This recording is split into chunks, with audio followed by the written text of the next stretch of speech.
Hello students, welcome back to our YouTube channel of toppercbse.com. Today we are going to start our new lecture number 10. In this lecture we are going to study about electric dipole and we will find out the electric field intensity due to the dipole at a point on its axial line, at a point on its equatorial line, or at any point other than on axial or equatorial line. This is the quick mind map of our concept electric field. Today we are here electric field of electric dipole.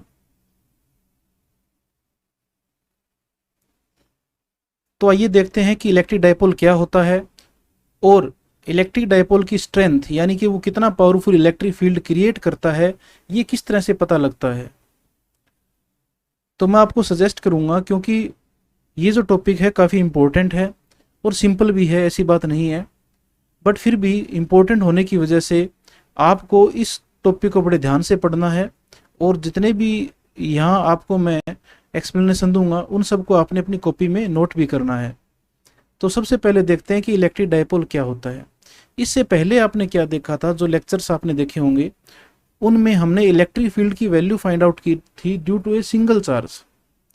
अब अपने पास क्या है, single charge की बजाय couple of the charge है, यानी कि हमारे पास दो चार्जेस हैं और कोई भी ऐसे वैसे दो चार्ज हम नहीं ले सकते। यहाँ पर जो कंडीशन है दो चार्जेस को लेने के लिए, वो कंडीशन ये है कि इक्वल एंड अपोजिट चार्ज होने चाहिए। जैसे यहाँ देखिए, पहला चार्ज अपना क्या है माइनस क्यू और दूसरा चार्ज क्या है अपना प्लस क्यू। तो इस तरह के कॉम्बिनेशन को जिसमें two equal and opposite charges लिए जाते हैं with small gap between them, इनके बीच में जो गैप है वो काफ़ी कम होना चाहिए, ऐसे कॉम्बिनेशन को हम बोलते हैं electric dipole. Combination of two equal and opposite charges separated by small distance is known as electric dipole.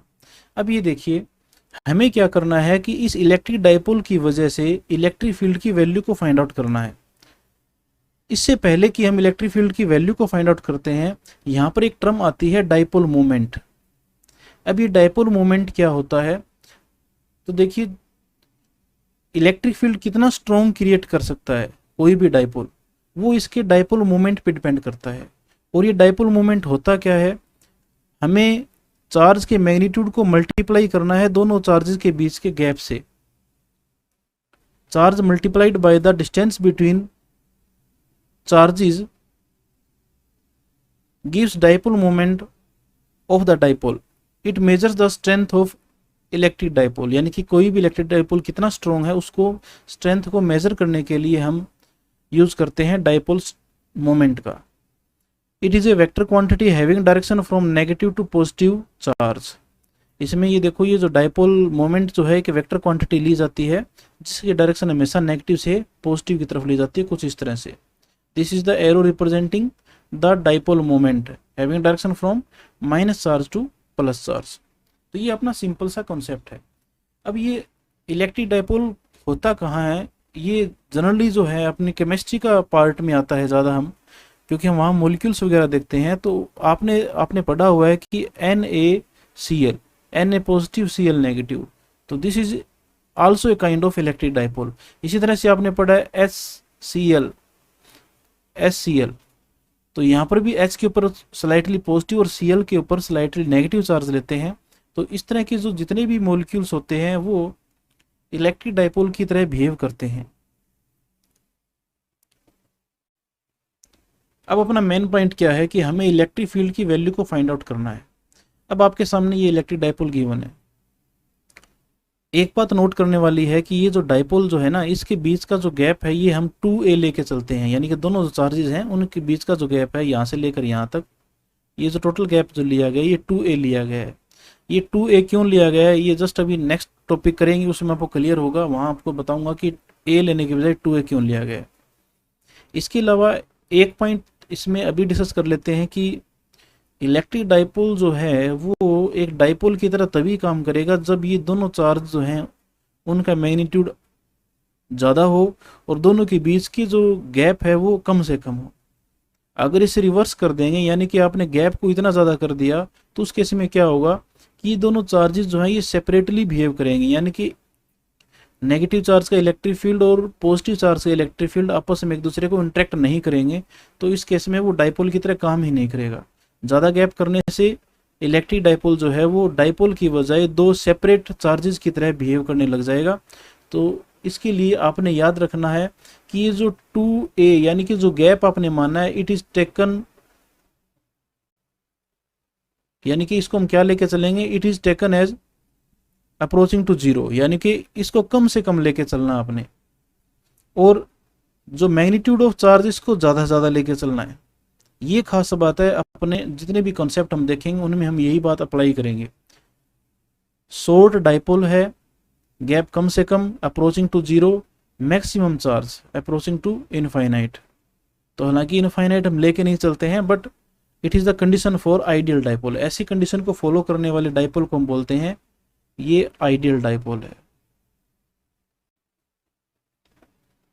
हालांकि आइडियल डाइपोल हम कॉमनली देख नहीं पाते हैं, क्योंकि बिल्कुल कम गैप पर और इतना इनफाइनाइट चार्ज, ये दोनों चीज़ें एक साथ पॉसिबल नहीं है। गैप कम से कम हो सकता है, but charge approaching to infinite is not possible. But this is a simple concept जिसमें हम क्या मान के चलते हैं कि एक डाइपोल को आइडियल कब कहा जाएगा, तो इस कंडीशन को फॉलो करने वाले डाइपोल को हम क्या कहते हैं, आइडियल डाइपोल मान के चलते हैं। तो यहाँ अपना पॉइंट क्या है कि इलेक्ट्रिक फील्ड फाइंड आउट करनी है आपने डाइपोल की वजह से। देखिए ये जो लाइन आपको नजर आ रही है, ये वाला लाइन, इस लाइन के इस पॉइंट को, इस पॉइंट पे अगर हमें इलेक्ट्रिक फील्ड की वैल्यू को पता करना है तो इस पॉइंट की लोकेशन कौन सी मानी जाएगी, this point lies on the axial line of the dipole, क्योंकि ये जो लाइन है जो डाइपोल के दोनों चार्जेस में से पास होने लग रही है, यानी कि डाइपोल को एक्सिस के पैरेलल जा रही है, तो इसको हम बोलते हैं एक्सियल लाइन। इसके अलावा ये जो लाइन आपकी है, ये जो लाइन जो डाइपोल को दो पार्ट में डिवाइड कर रही है और डाइपोल की एक्सिस के 90 डिग्री पे है, इस लाइन को बोलते हैं इक्वेटोरियल लाइन। तो दूसरा पॉइंट ये हो सकता है आपका यहाँ पर, तो पॉइंट आपका इक्वेटोरियल लाइन पे भी हो सकता है। इसके अलावा पॉइंट एनी लोकेशन पे आ जाए, किसी भी लोकेशन पे आ जाए, मान लो इस लोकेशन पे आ जाता है, तो इस पॉइंट के लिए हम क्या बोलेंगे, when point lies anywhere except axial और इक्वेटोरियल लाइन, यानी कि पॉइंट आपका कहीं पर भी लाई कर सकता है एक्सियल और इक्वेटोरियल की को छोड़कर। तो सबसे पहला कॉन्सेप्ट अपना है, we have to find out electric field at a point on axial line. So this is our electric dipole and P is the point where we have to find out electric field due to this dipole. तो देखिए जो ये point P आपने लिया है, इसका gap हमने ले लिया R। कोई भी जो डिस्टेंस होती है वो हमेशा सेंटर से ली जाती है, तो इलेक्ट्रिक डाइपोल का जो सेंटर है वो O है, O से हमने P पॉइंट का गैप कितना माना है, R माना है। तो वन क्या करेंगे, हम फाइंड आउट करते हैं इलेक्ट्रिक फील्ड की वैल्यू पॉइंट P पे due to charge -Q and due to charge +Q। तो देखिए ये जो इलेक्ट्रिक फील्ड आपने देखा है, ये वाला इलेक्ट्रिक फील्ड, ये इलेक्ट्रिक फील्ड है इस चार्ज की वजह से, नेगेटिव चार्ज की वजह से, क्योंकि नेगेटिव की तरफ अट्रैक्ट होता है अगर पॉजिटिव चार्ज हम देखते हैं। तो इलेक्ट्रिक फील्ड जो है ये वाला, ये A की वजह से है। इसका जो मैग्नीट्यूड है इसको मैं मान लेता हूं E1, इसका मैं मैग्नीट्यूड मान लेता हूं। इसी तरह से B चार्ज जो है, B पे जो चार्ज है वो P पे इलेक्ट्रिक फील्ड एक्सर्ट करेगा और उसकी डायरेक्शन कुछ इस तरह से होगी। इसे हम मान लेते हैं E2। अब ये देखिए दोनों में से कौन सा इलेक्ट्रिक फील्ड स्ट्रांग होगा। तो कॉमन सा पॉइंट है इसमें कि जो चार्ज नज़दीक होता है वो ज़्यादा इलेक्ट्रिक फील्ड एक्सर्ट करता है, जो चार्ज दूर होता है वो इलेक्ट्रिक फील्ड कम एक्सर्ट करेगा। तो वैसी बात है, प्लस जो चार्ज है, +Q चार्ज है, वो पॉइंट P के नज़दीक है, तो इसकी वजह से जो इलेक्ट्रिक फील्ड बनेगा वो ज़्यादा बनेगा बजाय कि जो चार्ज -Q पॉइंट A पे है, क्योंकि उसका गैप पॉइंट P से ज़्यादा है। अगर इनकी वैल्यू को चेक करना चाहिए, E1 की वैल्यू को चेक करना चाहते हैं, तो E1 की वैल्यू क्या होगी। देखो इलेक्ट्रिक फील्ड का फॉर्मूला क्या होता है, K magnitude of the charge that is Q divided by the square of the gap between the point and the charge. अब ये देखिए कितना गैप है यहाँ से लेकर यहाँ तक, ये जो गैप बनेगा, ये देखो ये वाला A है इससे आगे आर हो गया, तो ए से लेकर पी का जो गैप बनेगा वो बनेगा ए प्लस आर, यानी कि मैं इसको लिख सकता हूं R plus a whole square. E2 की वैल्यू चेक करते हैं हम, वही सेम फॉर्मूला, चार्ज कितना है Q divided by the gap. अब ये गैप कितना हुआ, देखो ये वाला जो गैप है, ये B से लेकर P का गैप, ये गैप कितना बनेगा, ये बनेगा R माइनस ए, तो यहां आ जाएगा R माइनस ए का होल स्क्वायर। हमें पता लग गया कि दोनों इलेक्ट्रिक फील्ड की वैल्यू क्या है, दोनों एक दूसरे के बिल्कुल अपोजिटली काम करने लग रहे हैं। अब हमें देखना है कि दोनों का नेट रिजल्टेंट क्या होगा। तो ऑब्वियस सी बात है, आपको वेक्टर की नॉलेज है, दो वेक्टर अगर अपोजिट डायरेक्शन में काम करते हैं तो दोनों को हम सब्ट्रैक्ट करते हैं, और जो रिजल्टेंट आता है वो हमेशा किस तरफ आता है, जो वेक्टर दोनों में से बड़ा होता है उसकी डायरेक्शन में। तो ये जो एरो रिप्रेजेंट कर रहा है, ये रिप्रेजेंट करने लग रहा है नेट इलेक्ट्रिक फील्ड की वैल्यू को। तो नेट इलेक्ट्रिक फील्ड की वैल्यू क्या आएगी, E इज इक्वल टू आएगी E2 माइनस E1। तो अब आपको क्लियर हुआ कि हमें क्या फाइंड आउट करना है, हमें फाइंड आउट करना है E की वैल्यू को। E इज इक्वल टू क्या होगा, E2 माइनस E1। तो इसी को हम आगे प्रोसीड करते हैं, तो देखते हैं क्या आती है वैल्यू। तो आपने निकालना है नेट इलेक्ट्रिक फील्ड, जिसकी वैल्यू कितनी है E2 माइनस E1। E2 की वैल्यू और E1 की वैल्यू पुट करते हैं, KQ, E2 की वैल्यू कितनी है, ये वाली R minus a whole square. इस तरह से E1 की वैल्यू पुट की KQ divided by R plus a whole square. अब ये देखिए, हम K इंटू Q को कॉमन ले सकते हैं, अंदर क्या रह जाएगा, देखो दोनों का एलसीएम लेते हैं, साथ साथ कर देते हैं हम, इन दोनों का ये एलसीएम लेंगे, दोनों मल्टीप्लाई में आ जाएंगे, R minus a whole square into R plus a whole square. के ए तो बार कॉमन ले लिया आपने, इसको साइड में रख देना है। अब ये वाला पार्ट इधर मल्टीप्लाई में जाएगा और ये वाला पार्ट इधर मल्टीप्लाई में जाएगा, तो क्या आएगा, R plus a whole square minus R minus a whole square. अब आपने इसको सिंप्लीफाई करना है, तो इसको आगे प्रोसीड करते हैं। E is equal to KQ bracket, देखो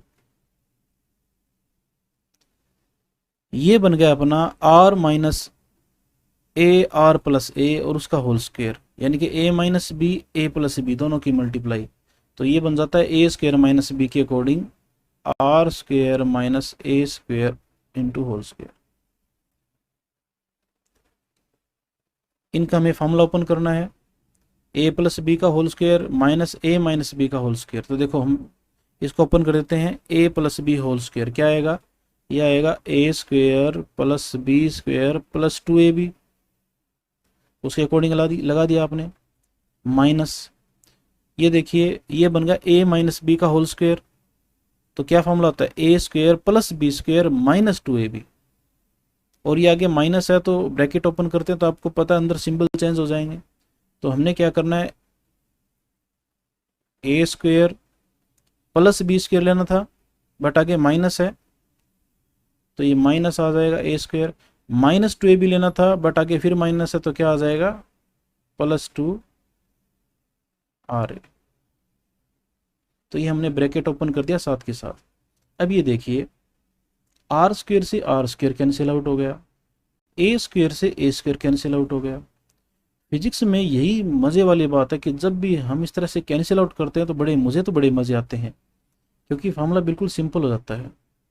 तो जैसे ये कैंसिल आउट किए तो फार्मूला बिल्कुल सिंपल नज़र आने लग जाएगा। तो ये क्या लगेगा आपको, देखो K इंटू Q इंटू ये देखो क्या है 2RA प्लस 2RA, ये बन गया अपना 4RA divided by R square minus a square whole square. एक काम करते हैं, ये जो 4 आपका है इस 4 को 2 इंटू 2 कर देते हैं। इससे फ़ायदा क्या होगा, इससे फ़ायदा कुछ ये होगा, देखो कि Q इंटू 2A, देखो ये 4 था, 4 का 2 इसको दे दिया, इंटू क्या रह जाएगा अपना 2R divided by R square a square whole square. तो ये अपना फॉर्मूला बन गया कि देखो Q इंटू 2A को क्या ले सकते हैं, P 2R divided by R square a square whole square.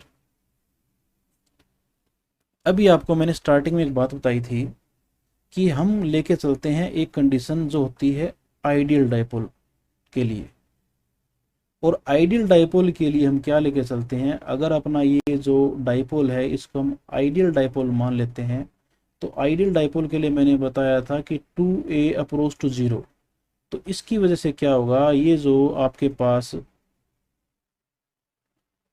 R square minus A square है, इसको हम नियरली इक्वल टू ले लेते हैं R स्क्वेयर के। तो इस कंडीशन का आपने यूज़ करना है यहाँ पर, यानी कि इस ए स्क्वेयर को ड्रॉप कर देना है। तो ये अपने पास क्या आ जाएगा, ये आ जाएगा 2K PR बाय ए स्क्वेयर को ड्रॉप कर दिया यहाँ से, R की पावर 2 यहाँ है ऑलरेडी, और इसके ऊपर होल स्क्वेयर भी होती है, बन जाएगा अपना R की पावर 4, एक R से एक R कट जाएगा तो यहाँ R की पावर 3 रह जाएगी। तो अपने पास फॉर्मूला आ चुका है 2KP divided by R cube. This is the value of net electric field at a point on axial line of electric dipole, और पॉइंट की डिस्टेंस कितनी है R from the centre of the electric dipole. तो ये तो बन गया अपना मैग्नीट्यूड। आपको पता है इलेक्ट्रिक फील्ड एक वेक्टर क्वांटिटी होती है, तो आपने डायग्राम में देखा कि इलेक्ट्रिक फील्ड की जो डायरेक्शन है, ये वाली डायरेक्शन जो है, ये आपको येलो जो एरो नज़र आ रहा है, ये आपकी राइट हैंड साइड में है। और आपने ये भी पढ़ा था कि डाइपोल जो मोमेंट होता है उसकी डायरेक्शन भी किस तरफ लेके चलते हैं, उसकी डायरेक्शन भी हम लेके चलते हैं माइनस चार्ज से प्लस चार्ज की तरफ। तो ये जो P है और ये जो E है, इन दोनों की डायरेक्शन सेम है, देखो इन दोनों की डायरेक्शन सेम है। तो इसलिए ये जो वेक्टर फॉर्म में लिखा जाएगा, तो क्या लिखा जाएगा, वेक्टर फॉर्म में इसको क्या लिख देंगे, हम कुछ इस तरह से लिख देंगे। तो E इज इक्वल टू अपना नेट रिजल्ट क्या आ जाएगा, E आ जाएगा अपना E इज इक्वल टू, इसको यहाँ लिख देता हूँ मैं, in vector form E is equal to आ जाएगा 2KP arrow divided by R cube. तो ये आपका था सिंपल सा कॉन्सेप्ट जिसे मैंने फाइंड आउट किया है इलेक्ट्रिक फील्ड एक्सियल लाइन के ऊपर। अब हम फाइंड आउट करते हैं इलेक्ट्रिक फील्ड की value at a point on equatorial line of the electric dipole. तो ये देखिए, ये आपका डाइपोल होता है और ये इसका सेंटर है, और आपको पता है ये लाइन कौन सी होगी, ये होगी इक्वेटोरियल लाइन। क्यों होगी, क्योंकि ये बिल्कुल सेंटर से पास कर रही है और कितना एंगल बना रही है एक्सिस के साथ में, 90 डिग्री। हमने पॉइंट P माना है, तो इसकी गैप हम मान लेते हैं R है। यहाँ से P पॉइंट का जो गैप है वो हमने कितना माना, R, कहाँ से, सेंटर से। अब ऑब्वियस सी बात है, A पे चार्ज नेगेटिव है, B पे पॉजिटिव है, A वाले की वजह से इनवर्ड डायरेक्शन बनती है इलेक्ट्रिक फील्ड की वैल्यू, क्योंकि ये नेगेटिव है यहाँ पर, और B पे चार्ज पॉजिटिव है तो वो आउटवर्ड इलेक्ट्रिक फील्ड की वैल्यू एग्जर्ट करेगा। तो ये देखिए 1 बाय 1 हम चेक करते हैं कि इनकी इलेक्ट्रिक फील्ड की डायरेक्शन किस तरफ होगी। तो ये देखिए, this is the direction of electric field by the charge minus Q, और प्लस Q वाला क्या करेगा, आउटवर्ड इलेक्ट्रिक फील्ड अप्लाई करेगा। तो this is the value of electric field by charge plus Q। इन दोनों की वैल्यूज देखते हैं और फिर उनके कंपोनेंट ड्रा करेंगे, क्योंकि हमें दोनों का रिजल्टेंट निकालना है। तो ये देखिए, तो सबसे पहला पॉइंट तो आपका क्या है कि ये जो आपने लेंथ मानी है डाइपोल की, ये 2A मानी थी, तो ये वाला A बन जाएगा गैप, ये वाला भी A बन जाएगा। ये वाला गैप R है, तो आप बताओ ये क्या बनेगा, ये बनेगा R square plus A square का रूट बनेगा। हाइपोटेन्यूज बनने लग रहा है राइट एंगल ट्राइंगल का। ये वाला भी same, R square plus A square. अब देखो, मैं मान लेता हूं ये वाली वैल्यू जो है ये E1 है, ठीक है। और अगर ये एंगल थीटा लेके चलते हैं तो ये वाला एंगल भी कितना बनेगा, थीटा बनेगा। सिमेट्रिक सिस्टम है बिल्कुल। अब देखो हम क्या करते हैं, E1 के कंपोनेंट्स ड्रा करते हैं और इस तरह से E2 के ड्रा करते हैं। तो पहले E2 नोट कर देता हूं मैं यहाँ, ये है अपना E2। तो देखो कंपोनेंट ड्रा करते हैं इनके हम, क्योंकि हमें रिजल्टेंट वैल्यू को फाइंड आउट करना है। तो ये देखिए ये एंगल थीटा बनेगा, तो वैसी बात ये वाला कितना बनेगा, ये बनेगा E2 कोस थीटा। और ये वाला कंपोनेंट क्या बनेगा, दूसरा कंपोनेंट होता है साइन, तो ये बनेगा E2 साइन थीटा। अब इसी तरह से E1 का चेक करते हैं, तो E1 का चेक करते हैं तो ये वाला एंगल कितना बनेगा, ये एंगल थीटा बनेगा। तो इसके कंपोनेंट ड्रा करते हैं, थीटा के साथ वाला क्या होता है बताइए, सोचिए क्या होता है, कोस थीटा। तो ये वाला कंपोनेंट बन गया अपना E1 कोस थीटा, और दूसरे वाला कंपोनेंट बनेगा साइन में, ये बन जाएगा E2 साइन थीटा। तो इस तरह से आपने क्या देखा कि हमने कंपोनेंट्स ड्रा कर दिए E1 और E2 के। अब एक बात नोट करने वाली यहाँ क्या है कि ये जो पॉइंट P है उसका गैप A से और B से इक्वल है। यहाँ देखो हमने शो पिक रखा है, और दोनों A और B पे जो चार्जेस हैं उनके मैग्नीट्यूड भी इक्वल है, Q एंड Q। तो इट मीन ये हुआ कि दोनों की वजह से इलेक्ट्रिक फील्ड की वैल्यू, यानी कि जो E1 और E2 है उन दोनों के मैग्नीट्यूड भी सेम होंगे। डायरेक्शन अलग अलग है, दोनों के मैग्नीट्यूड क्या होंगे, सेम होंगे।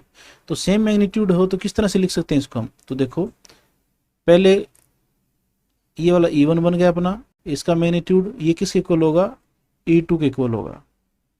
और इनकी वैल्यू क्या बनेगी, वैल्यू बनेगी 1/4πε0, जिसको हम K मान के चलते हैं, K magnitude of charge by square of the distance. Distance कितनी है पॉइंट और चार्ज के बीच में, ये वाली, तो कितनी है ये R² + A² रूट और इसका होल स्क्वायर। तो होल स्क्वायर से रूट कैंसिल आउट हो जाएगा, क्या आ जाए अपने पास, KQ/R² + A²। अब आपको पता लग गया कि ये E2 और E1 की वैल्यू एक जैसी है, यहाँ E1 है,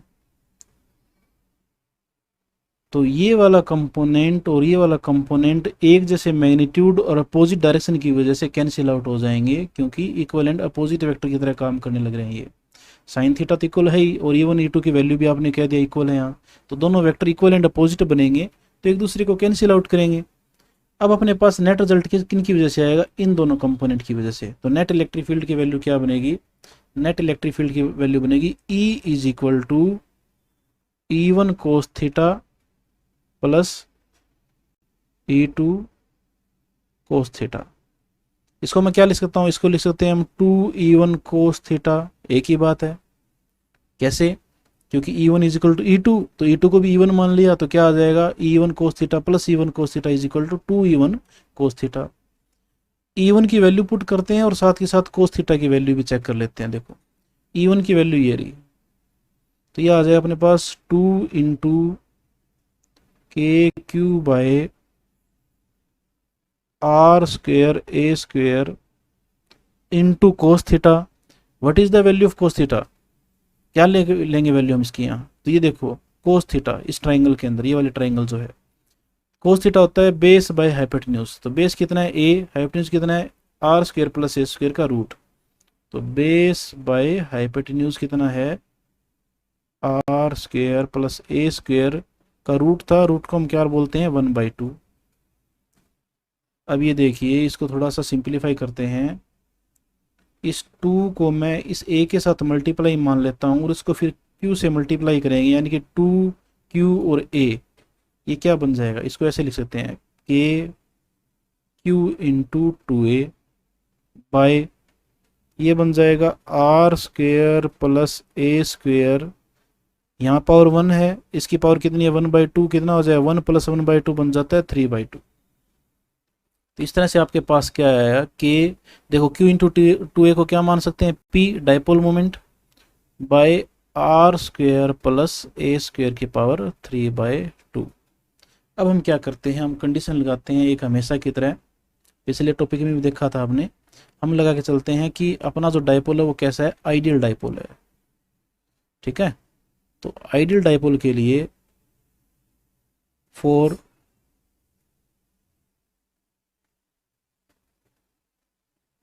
आइडियल डाइपोल आपको पता है 2a टेंड टू 0। इसका मीनिंग क्या हुआ कि इस ए स्क्वायर की वैल्यू बहुत कम होगी, तो इसको हम ड्रॉप कर सकते हैं। तो ई की वैल्यू क्या आ जाएगी, ई की वैल्यू अपने पास आ जाएगी ई इज इक्वल टू के पी बाय आर की पावर 2, और ये ऊपर क्या है यहाँ पर 3/2। ये 2 से ये 2 कैंसिल आउट हो जाएगा, ये बन जाए अपने पास के P by R Q. This is the value of electric field in magnitude के अंदर। अब ये देखो इलेक्ट्रिक फील्ड कहाँ है, ये वाला इलेक्ट्रिक इस तरफ बनेगा ये। ठीक है, और ये इलेक्ट्रिक फील्ड की वैल्यू तो इस तरफ हो गई, पर अपना जो P होता है, P होता है माइनस से प्लस, कुछ इस तरह से ये P है। तो ये P और ये E एक दूसरे की बिल्कुल अपोजिट में काम करने लग रहे हैं।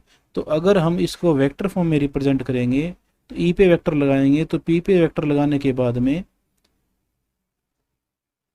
यहाँ आपको माइनस लगाना पड़ेगा। क्यों? क्योंकि E and P are opposite to each other. तो इस तरह से आपने क्या फाइंड आउट की, आपने फाइंड आउट की इलेक्ट्रिक फील्ड की वैल्यू,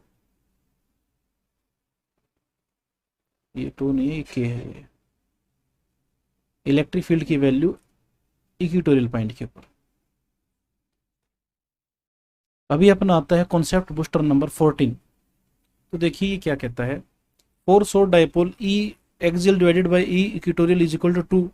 तो ये तो बात कॉमन सी है, क्योंकि हमने जस्ट दोनों फॉर्मूले कंपेयर करने हैं।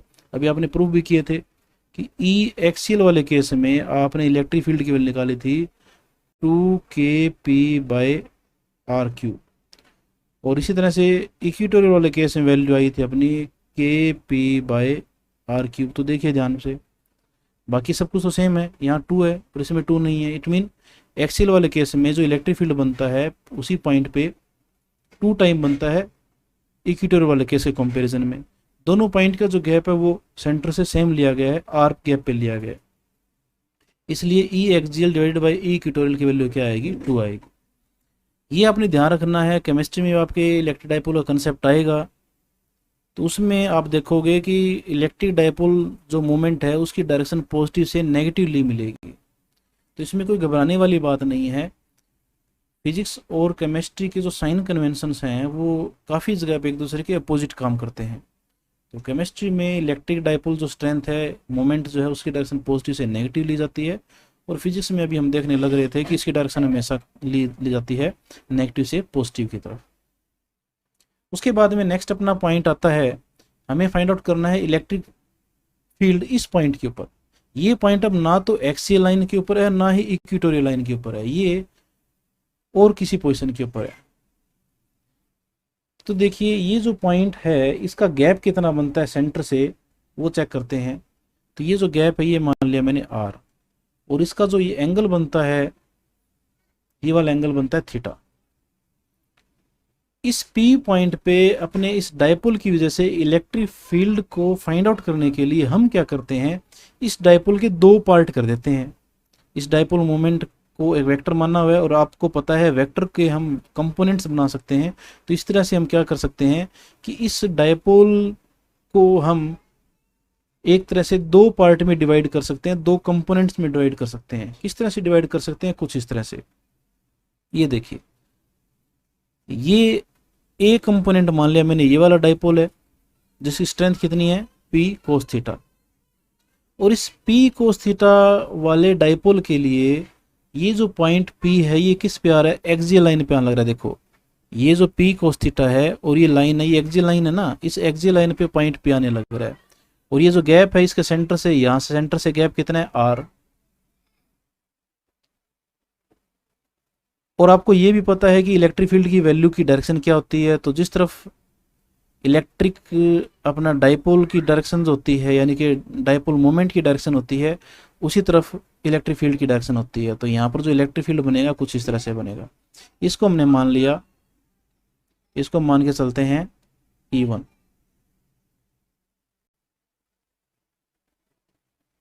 और इस E1 की वैल्यू क्या होगी? E1 की वैल्यू होगी 2K इंटू डायपोल मोमेंट की स्ट्रेंथ कितनी है, P cos theta divided by R cube. देखो इससे पहले क्या था, P लेके चलते थे यहाँ पर हम, P का मीनिंग होता था डायपोल मोमेंट। अब आपका जो डायपोल लिया गया है उसकी मोमेंट ही P कोस थीटा है, यानी कि यहाँ पर हम P की जगह क्या लेंगे, P कोस थीटा लेके चलेंगे। अब हम देखते हैं सेकंड वाला केस। इस सेकंड वाले केस में देखो ये P कोस थीटा बनी है, तो ये वाली क्या बनेगी, P साइन थीटा। ये जो पॉइंट आपका जहां पर आपने इलेक्ट्रिक फील्ड की वैल्यू फाइंड आउट करनी है, ये वाला इस P साइन थीटा वाले के लिए कहां पर लोकेट करता है, ये देखो ये वाला लाइन अब इक्वेटोरियल लाइन की तरह बिहेव कर रही है इस P साइन थीटा के लिए। तो इस P साइन थीटा की वजह से जो इलेक्ट्रिक फील्ड की जो वैल्यू बनेगी वो आपको पता है इस तरफ बनेगी, क्योंकि P साइन थीटा की डायरेक्शन से अपोजिट डायरेक्शन होती है। तो इसको हम क्या मान के चलते हैं, इसको मान के चलते हैं E2 की वैल्यू क्या आएगी, E2 की वैल्यू क्या लेके चलते थे हम, KP/R³ in the case of equatorial, यहाँ 2 नहीं आता था। और P क्या होती थी, डायपोल मोमेंट होती थी। बट ये P यहाँ पर फिलहाल क्या है, P साइन थीटा, इसलिए यहाँ P की जगह क्या लेंगे, P साइन थीटा लेके चलेंगे। दो वेक्टर काम करने लग रहे हैं एक दूसरे के 90 डिग्री पे काम करने लग रहे हैं। ये देखो ये एंगल कितना बना हुआ है, 90 डिग्री बना हुआ है, तो दोनों का जो रिजल्टेंट होगा वो बीच में कहीं लागू होगा।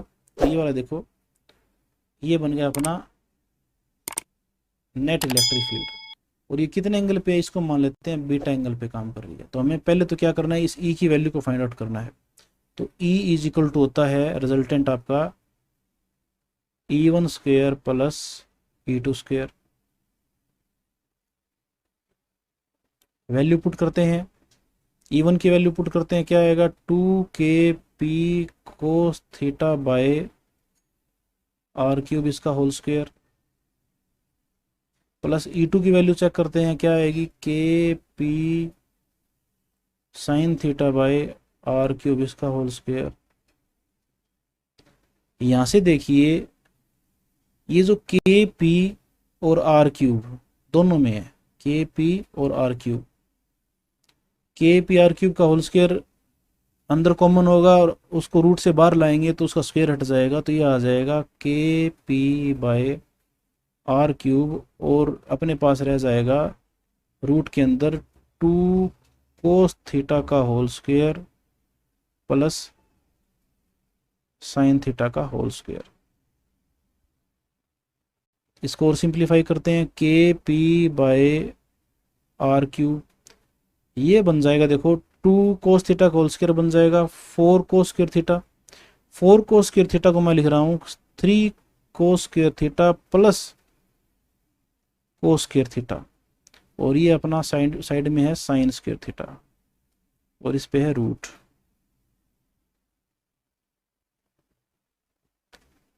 इस 4 कोस स्क्वायर थीटा को 2 पार्ट में करने से फायदा ये हुआ कि ये कोस स्क्वायर थीटा और ये साइन स्क्वायर थीटा दोनों को ऐड करेंगे तो 1 आ जाएगा।